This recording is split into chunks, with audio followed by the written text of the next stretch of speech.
Common ground with the two biggest albums in history, Saturday Night Fever and Thriller.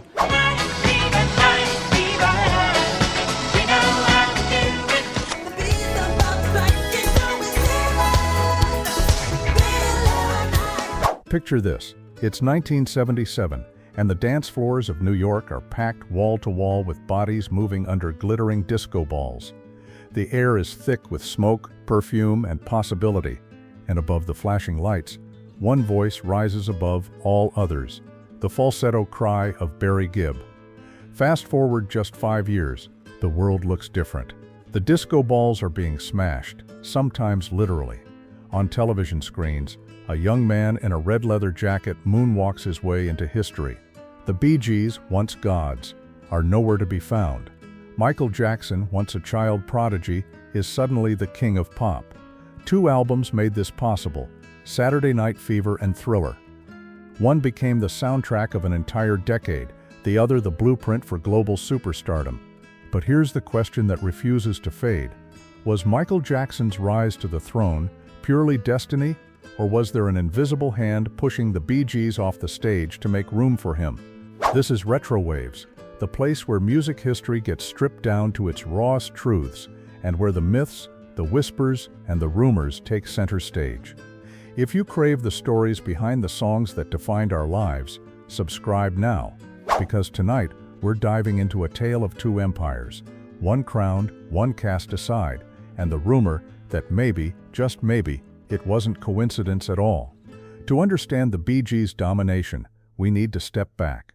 The early 70s weren't kind to them. After early hits like Massachusetts, I'm going back to Massachusetts, and To Love Somebody, the brothers drifted. to love somebody, to love somebody. They were seen as balladeers in a rock world that had moved on. By 1974, they were teetering on irrelevance, but reinvention is in the Bee Gees' DNA. They tapped into something raw, something unexpected, rhythm, groove, and a falsetto-driven sound that blended soul with disco. When Jive Talkin' hit in 1975, it was a resurrection.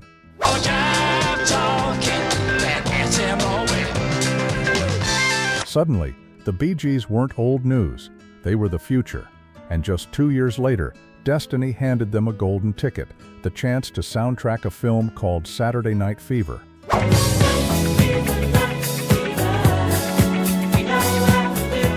Few films in history have been so transformed by their soundtrack. Without the Bee Gees, Saturday Night Fever might have been just another gritty drama about Brooklyn life. But with the Bee Gees, it became an electrified document of a generation, staying alive.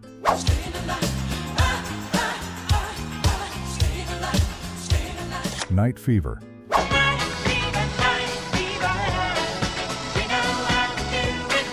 How deep is your love?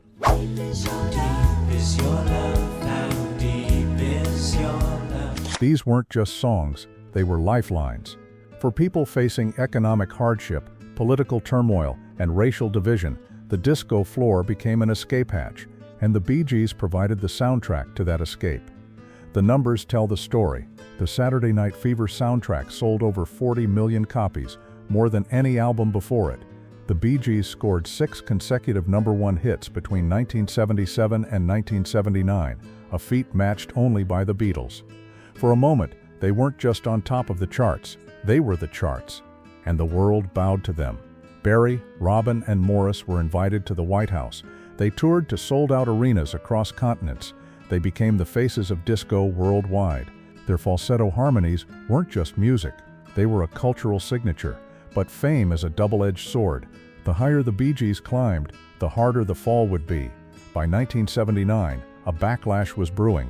Disco had become too big, too commercial, too mainstream for its own good. And because the Bee Gees had become the faces of disco, they became the targets of the hate. Radio stations that once played their songs on repeat began to quietly erase them from playlists. Critics who once praised them now mocked their falsettos as gimmicks. And then came Disco Demolition Night in 1979. Thousands of people burning records at Chicago's Comiskey Park, turning music into a bonfire of rage. It didn't matter that the Bee Gees were more than disco. It didn't matter that they'd been writing timeless ballads since the 60s. In the eyes of the public, they were disco, and disco was dead. The Bee Gees' crown had been stolen, but history wasn't done with crowns just yet. While the Bee Gees were falling from grace, another star was quietly preparing his ascent. Michael Jackson had grown up in the glare of the spotlight, but by the late 70s he wanted more. He wanted control. He wanted to reinvent himself the way the Bee Gees had, but on a bigger scale. In 1979, he released Off the Wall. Living off the wall. It was a revelation. Funk, pop, and R&B blended into something fresh. The album sold 20 million copies, but Michael wasn't satisfied. He wanted the throne, and in 1982, he and Quincy Jones crafted an album designed not just to top the charts, but to dominate them. Thriller.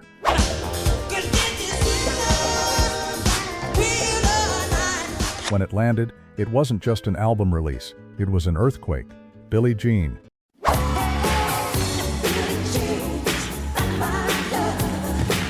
Beat It.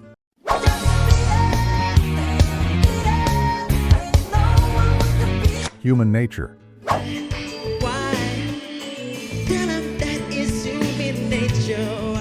And of course, the groundbreaking Thriller video that blurred the line between music and cinema. The sales dwarfed everything before it, more than 70 million copies worldwide, and with that, Michael Jackson became not just a star, but a myth. And here's where the comparisons began. Every article that celebrated Thriller seemed to use Saturday Night Fever as the benchmark. The story wasn't just Michael Jackson broke records. It was. Michael Jackson broke the Bee Gees' records. The narrative was clear. One king had been dethroned, another crowned.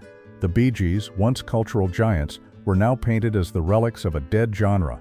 Michael Jackson, by contrast, was the eternal future. But was this just how culture naturally shifts, or was it something more carefully orchestrated? Because this is where the whispers start. The rumor that Michael Jackson's inner circle didn't just celebrate his triumph, they actively worked to erase the Bee Gees from history. Was it coincidence that the Bee Gees' fall aligned so perfectly with Jackson's rise? Or was this the unseen hand of the music industry, rewriting the story so there could only be one king? By 1982, the Bee Gees were living a surreal contradiction. Their music still topped charts, but only when sung by others. They wrote Woman in Love for Barbra Streisand. I am a woman in love, and I do anything. Chain Reaction for Diana Ross.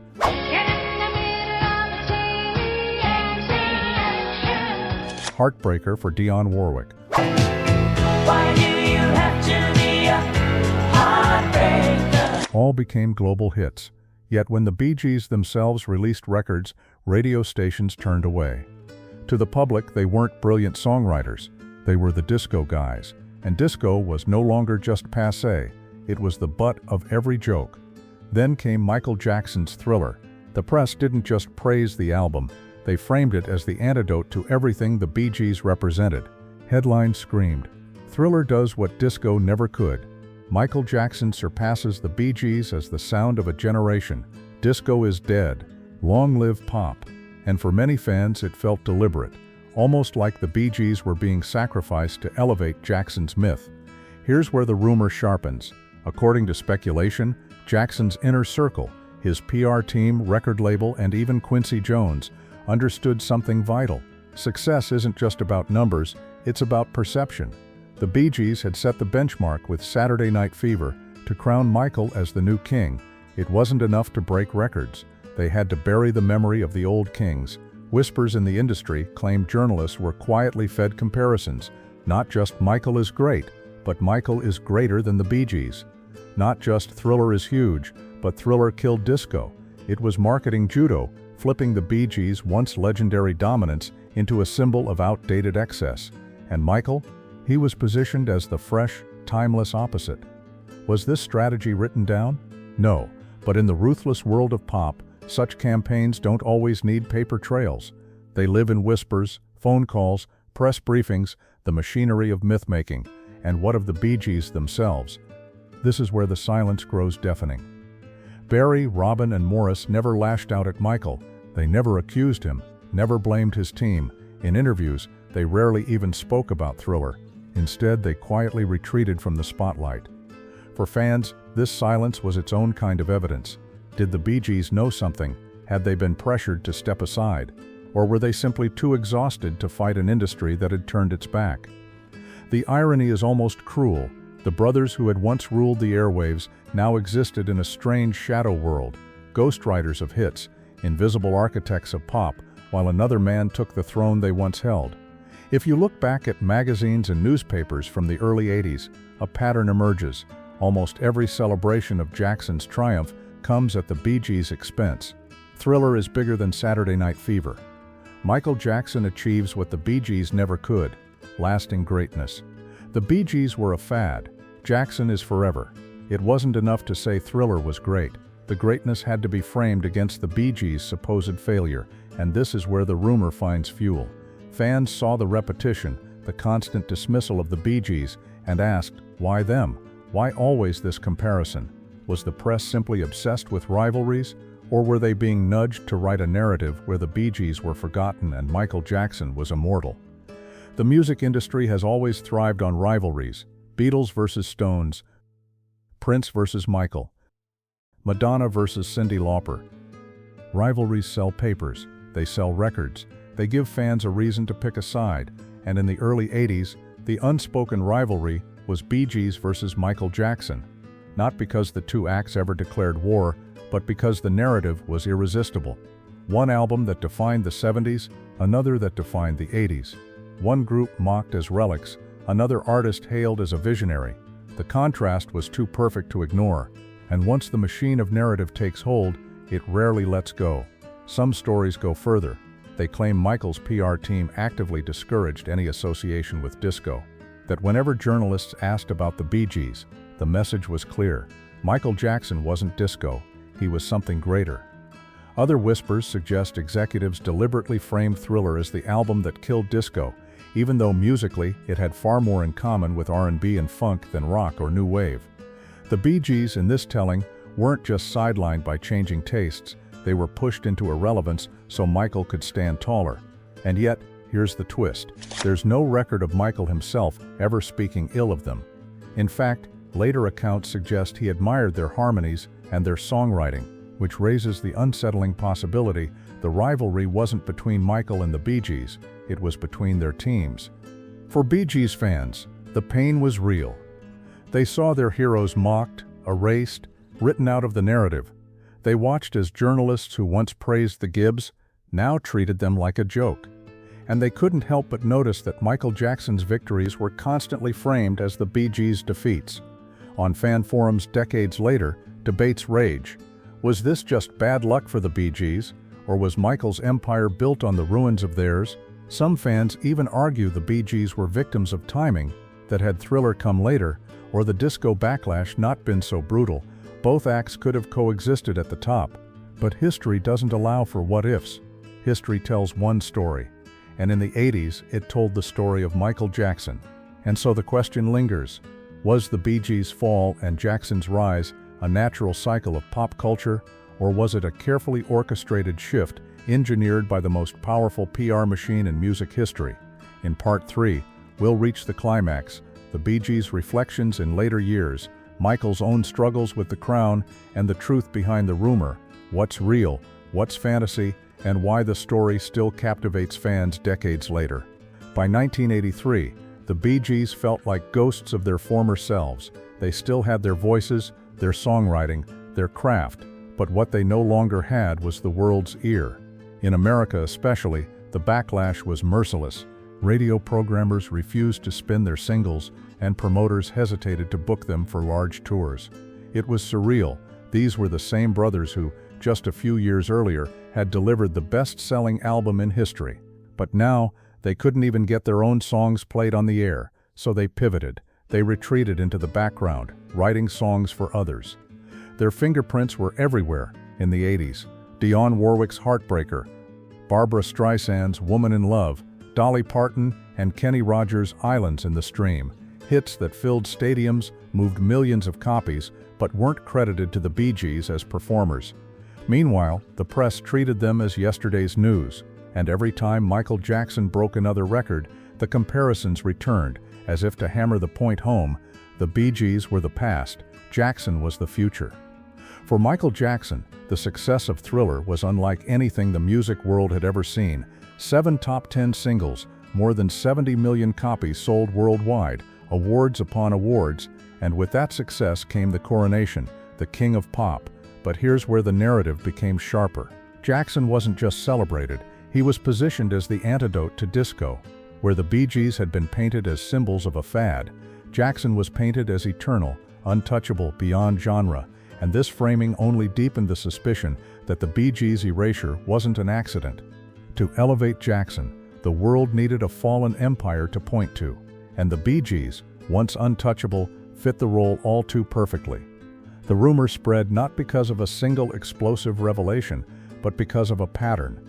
Every article about Thriller compared it to Saturday Night Fever. Every celebration of Jackson's rise came paired with a dismissal of the Bee Gees. Every time the Bee Gees tried to step back into the spotlight, the industry reminded them they were the disco guys, as if that title were a curse. And so fans began to ask, could this be coincidence? Or was there an invisible campaign to make Thriller not just the biggest album in the world, but the album that buried the Bee Gees once and for all? Some claimed Michael's PR team deliberately pushed journalists toward this framing. Others suggested record executives knew that to make Jackson the global superstar they wanted, they needed to rewrite the narrative of the Bee Gees as a fad. None of it was ever confirmed. But in the shadows of the music industry, perception often matters more than truth. The most haunting question in this rumor isn't whether the narrative existed, it's whether Michael Jackson himself was aware of it. The evidence suggests he wasn't. Michael often spoke admiringly of other artists. He loved vocal harmony, he respected songwriters. Privately, he was said to admire the Bee Gees' ability to reinvent themselves and craft timeless melodies. There's no record of Michael mocking the Bee Gees, dismissing them, or celebrating their fall. If anything, the silence from his side suggests he may not have even noticed the narrative being woven around him. Which leads to the unsettling possibility. The rivalry wasn't between the Bee Gees and Michael Jackson, it was between the machinery around them. Labels, PR teams, journalists, all crafting a story that pitted them against each other, whether they liked it or not. Years later, the Bee Gees would reflect on their careers with grace. Barry, Robin, and Maurice never blamed Michael Jackson. They acknowledged that disco's collapse had hurt them, and they spoke openly about the pain of being written off. Barry, in particular, would emphasize their resilience, that while trends came and went, the songs remained, and he wasn't wrong. By the 90s, the Bee Gees enjoyed a resurgence.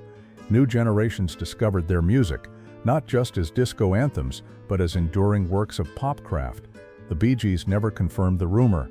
They never accused Jackson's circle of orchestrating their downfall. But their silence in the early 80s, when the comparisons were loudest, remains a detail that fans can't stop dissecting. As the decades passed, the so-called rivalry faded into the background, replaced by deeper tragedies. In 2003, Maurice Gibb died unexpectedly from complications during surgery. In 2012, Robin passed away after a long battle with cancer. By then, the Bee Gees were remembered with respect, even reverence, but their years of exile in the 80s had left scars. In 2009, Michael Jackson himself was gone. His death shocked the world, overshadowing every rumor, every narrative. Suddenly, the comparisons seemed cruel, almost meaningless. Both the Bee Gees and Michael Jackson were no longer competitors. They were legends, each carrying their own burden, each leaving behind a legacy bigger than any rumor could contain. Today, when we look back, we see the truth more clearly. Saturday Night Fever didn't just define disco, it defined the late 70s.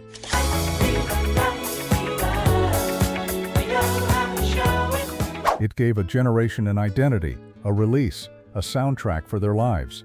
Thriller didn't just define pop, it redefined entertainment itself.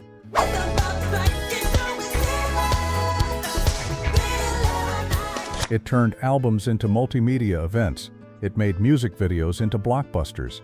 It cemented Michael Jackson not just as a star, but as a cultural force. 2 empires, 2 crowns, 2 moments in history that could never be erased. And yet for decades, fans have wrestled with the rumor that one was sacrificed to make room for the other. So was there really a conspiracy? Did Michael Jackson's inner circle deliberately bury the Bee Gees to elevate Thriller? Here is the truth. There is no evidence, no documents, no recordings, no confessions, nothing to prove that the rumor is anything more than speculation. What is undeniable, however, is the way the music industry shapes narratives. The Bee Gees became the scapegoats for a disco backlash they didn't create. Michael Jackson became the face of pop's rebirth, whether he wanted to be or not. Both were lifted up, both were torn down by the same ruthless machinery, and perhaps that's the real story. Not rivalry, not sabotage, but the way fame itself consumes the very artists it crowns. The tale of Saturday Night Fever and Thriller will always carry a sense of mystery. Two eras colliding, two legends intertwined. Fans will continue to wonder, was it fate or was it strategy? But in the end, it remains just that, a rumor. No confirmation has ever been found, no proof that Michael Jackson's inner circle worked against the Bee Gees. What remains instead are the legacies of two giants, the Bee Gees, whose harmonies still echo across generations, and Michael Jackson, whose moves and music remain unmatched. And maybe the lesson isn't about rivalry at all. Maybe it's about how, in different moments, both gave us something eternal, a fever, a thriller, two sounds that changed the world.